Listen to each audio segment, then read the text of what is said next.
और वहीं प्रधानमंत्री नरेंद्र मोदी रविवार से 3 दिवसीय दौरे पर मध्य प्रदेश, बिहार और असम जाएंगे, जहां वे कई विकास परियोजनाओं का शुभारंभ करेंगे।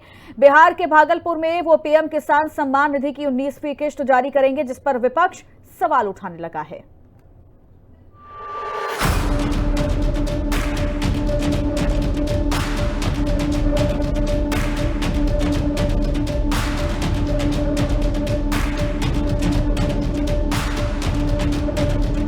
जीती अब बीजेपी का टारगेट बिहार। साल के आखिर में बिहार में चुनाव, दिल्ली में सरकार, बिहार में फिर एनडीए की बहार। दिल्ली में जीत के बाद अब बीजेपी ने अजमेर के घोड़े अब बिहार के लिए दौड़ा दिए हैं। दिल्ली चुनाव में पूर्वांचली, खासकर बिहार से ताल्लुक रखने वाले डॉक्टर पंकज कुमार सिंह, अभय वर्मा, चंदन कुमार चौधरी को जिताकर बीजेपी ने जता दिया है कि उसका अगला ठिकाना कहां है। बिहार के बक्सर के रहने वाले पंकज सिंह को बीजेपी ने दिल्ली सरकार में स्वास्थ्य, परिवहन और आईटी जैसे अहम मंत्रालय भी दिए हैं। डॉक्टर पंकज कुमार सिंह, अभय वर्मा जीते, चंदन कुमार चौधरी जीते। पंकज सिंह को स्वास्थ्य, परिवहन और आईटी मंत्रालय। दिल्ली में अपने सहयोगियों के साथ शक्ति प्रदर्शन करने के बाद बीजेपी बिहार की विजय गाथा लिखने में जुट गई है। कहीं पर सत्र चल रहा है और कहीं प्रगति यात्रा और बाकी यात्राएं चल रही हैं। बहुत सारे लोग नहीं आ पाए। उसका देखिए, ये कहीं न कहीं एक फ्रस्ट्रेशन है, कहीं न कहीं एक चिड़चिड़ापन है राजग के अंदर, आरजेडी के अंदर, कि वो इस प्रकार की एक भ्रामक स्थिति बनाने की कोशिश कर रहे हैं। मगर जनता भी जानती है और लोग भी जानते हैं कि दिल्ली के बम्पर जीत के बाद अगला बम्पर जीत बिहार में होगा। इसी कड़ी में पीएम मोदी का भी बिहार का दौरा तय हो चुका है। आने वाली 24 फरवरी को पीएम मोदी भागलपुर में किसान सम्मान कार्यक्रम को संबोधित करेंगे, जहां से वो पीएम किसान सम्मान निधि की वो 19वीं किश्त जारी करेंगे।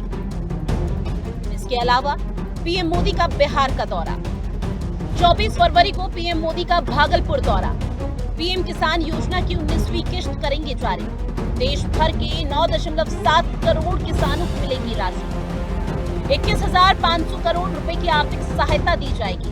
कई विकास परियोजनाओं का करेंगे उद्घाटन। उधर विपक्ष के पास अपने सवाल हैं। हर दिन कोई ना कोई आएगा, आ रहा है कि नहीं आ रहा है। अब बोला दिल्ली का चुनाव खत्म हो, सब लोग कूद के बिहार आएंगे। इन लोगों को बिहार से, बिहार के लोगों से लेना देना नहीं है। कोनो बिहार को फैक्ट्री देने के लिए आ रहे हैं, कोनो पलायन रोकने के लिए आ रहे हैं, कोनो गरीबी रोकने के लिए आ रहे हैं, कोनो महंगाई खत्म करने के लिए आ रहे हैं, कोनो बेरोजगारी खत्म करने के लिए आ रहे हैं क्या? वहीं बिहार से ही आने वाले केंद्रीय मंत्री गिरिराज सिंह के पास भी जवाब तैयार है। अपने मन पुआ पकाने से तेजस्वी यादव को कौन रोकेगा? अपने मन से सरकार बनाना हो तो बना लें। सरकार बनाएगी जनता, और जनता को मालूम है कि इस राज्य में, बिहार में फिर से लालू राज नहीं आएगा। जनता सचेत है। बिहार में नीतीश के चेहरे पर ही एनडीए चुनाव लड़ने वाली है, जिसका जिक्र करते हुए जेडीयू के नेता और मंत्री नहीं थक रहे कि जब बिहार के विकास की यात्रा या विकास की गाथा लिखी जाएगी तो यह प्रगति यात्रा उस विकास गाथा में एक स्वर्णिम अध्याय जोड़ेगी। और पूरे प्रदेश की जनता ने न सिर्फ इसको देखा है, बल्कि स्वयं भी यात्रा के क्रम में अनेक जो कमी वाले या मांग वाले स्थल थे, उन पर उन लोगों ने मुख्यमंत्री से स्वयं भी बातें की हैं, स्वयं भी अपने कठिनाइयों को बताया है, और मुख्यमंत्री ने उसके निदान का वहीं पर निर्देश दे दिया है। और उसके संबंध में आवश्यक जो फैसला सरकार को लेना होता है वो भी लिया जा चुका है। अब बिहार सरकार भी नीतीश कुमार की जमकर तारीफ कर रही है। नीतीश कुमार जी को लगता है दैविक शक्ति आ गया है। एक नया शब्द मैं उपयोग कर रहा हूं। नीतीश कुमार जी के साथ दैविक शक्ति आ गया है।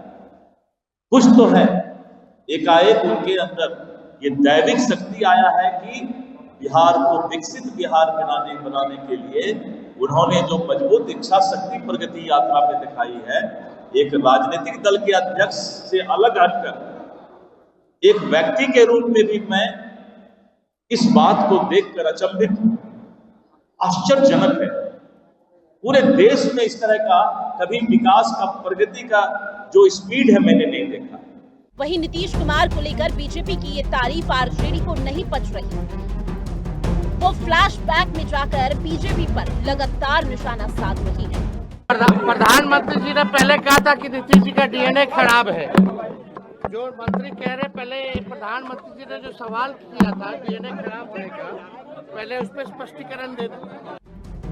खैर, सियासत में कई बार नेताओं के बयान के मायने होते हैं, लेकिन बिहार में इसी साल के आखिर में चुनाव होने हैं। लेकिन टिकट बंटवारा एनडीए और जेडीयू के बीच बड़ी चुनौती हो सकती है। 2020 विधानसभा चुनाव के परफॉर्मेंस के मुताबिक जेडीयू से बीजेपी आगे है, लेकिन विधानसभा चुनाव के मुकाबले दोनों पार्टियों का परफॉर्मेंस बराबर रहा। वहीं सहयोगी पार्टियां एलजेपी, रामविलास, मांझी की पार्टी और कुशवाहा की पार्टी के साथ भी तालमेल बैठाना आसान नहीं होगा। लेकिन ऐसा नहीं है कि यह माथापच्ची एनडीए के खेमे में होने वाली है। बिहार में भी इंडिया गठबंधन में सीट बंटवारा एक बहुत बड़ी चुनौती हो सकती है। फिलहाल दोनों ओर से हवा बनाने का काम बदस्तूर जारी है और इसमें कोई शक नहीं कि महाराष्ट्र और दिल्ली जीत के बाद बीजेपी के हौसले बुलंद हैं।